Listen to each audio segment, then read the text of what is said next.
I rise as always to seek to add new points to the debate, so I'll simply mark my agreement with many noble lords who stressed the many actions we need to take to get our own house in order in the wake of decades of welcoming oligarchs, plutocrats, corruption into the very heart of our society.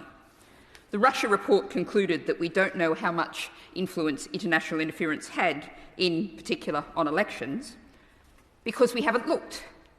And the response I received from the government this week when I queried the lack of an inquiry was a refusal to even engage with the issue.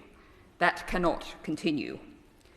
But there's also a direct, obvious influence through party political funding.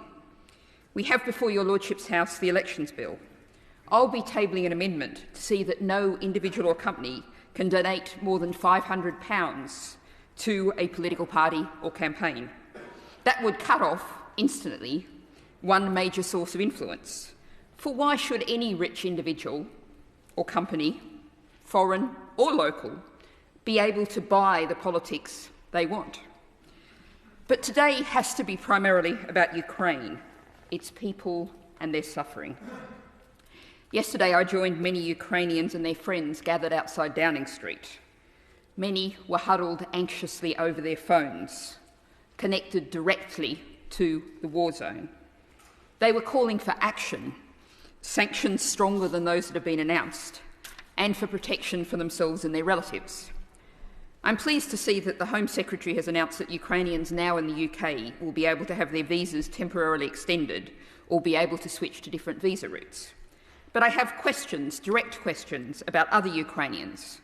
Will the government waive the family visa income requirements for a UK spouse or partner of a Ukrainian to enable the family to live safely together here in the UK?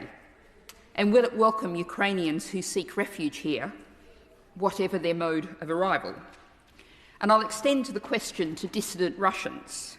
Many noble lords have noted that there's been significant protest in Russia against the attack on Ukraine.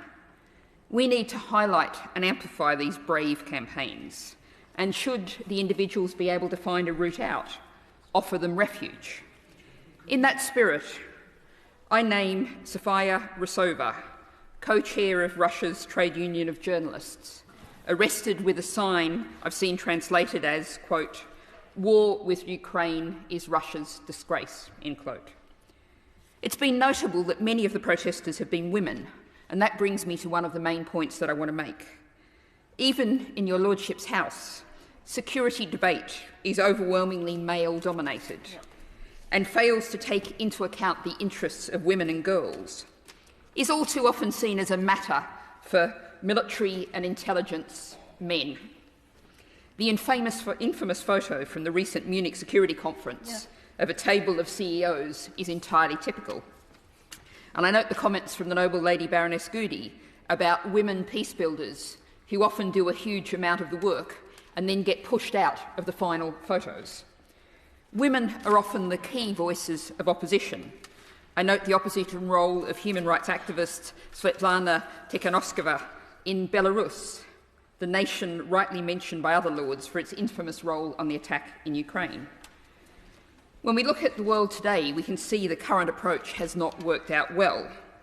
It's time for a feminist foreign policy, one that puts women at the heart of decision-making and the interests of all, but particularly the most vulnerable, as its goal, acknowledging that no one is safe until everyone is safe.